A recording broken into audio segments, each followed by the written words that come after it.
Hello friends, எல்லோரும் எப்படி இருக்கிறீங்க? இன்றைக்கி ஒரு குயிக் கிச்சன் டிப் தான் சொல்ல போகிறேன்.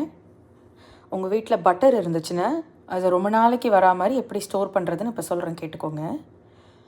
அந்த பட்டரை எவ்வளோ வேணுமோ, எவ்வளோ ஸ்டோர் பண்ண போகிறீங்களோ அந்த போர்ஷனை எடுத்துகிட்டு மைக்ரோவேவில் லேசாக சூடு பண்ணிக்கோங்க. அது உருகிடும்.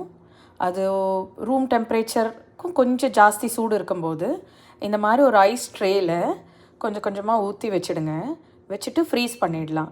இந்த மாதிரி ஃப்ரீஸ் பண்ணிங்கன்னா 1 மாதம் 2 மாதம் கூட உங்களுக்கு கெட்டு போகாமல் பட்டர் அப்படியே இருக்கும். உங்களுக்கு வேணுங்கும்போது இந்த மாதிரி ஒரு சின்ன பீஸை எடுத்துகிட்டு யூஸ் பண்ணிக்கலாம். நீங்கள் இந்த டிப் உங்களுக்கு யூஸ்ஃபுல்லாக இருக்கும்னு நினைக்கிறேன். யூஸ்ஃபுல்லாக இருந்தால் உங்கள் ஃப்ரெண்ட்ஸ் அண்ட் ஃபேமிலிக்கு ஷேர் பண்ணுங்கள். இந்த சேனலை லைக் அண்ட் சப்ஸ்கிரைப் பண்ணுங்கள். தேங்க்யூ. நீங்கள் ஃப்ரிட்ஜில் ஸ்டோர் பண்ணும்போது இந்த மாதிரி மூடி இருக்கிற ஒரு ஐஸ் ட்ரேவாக பார்த்து வாங்குங்க. மூடி இருந்துச்சுன்னா பட்டரும் உங்களுக்கு கெட்டு போகாது. ரொம்ப நாளைக்கு, ரொம்ப மாதத்துக்கு கூட நீங்கள் பத்திரமா ஸ்டோர் பண்ணி வச்சுக்கலாம். தேங்க்யூ.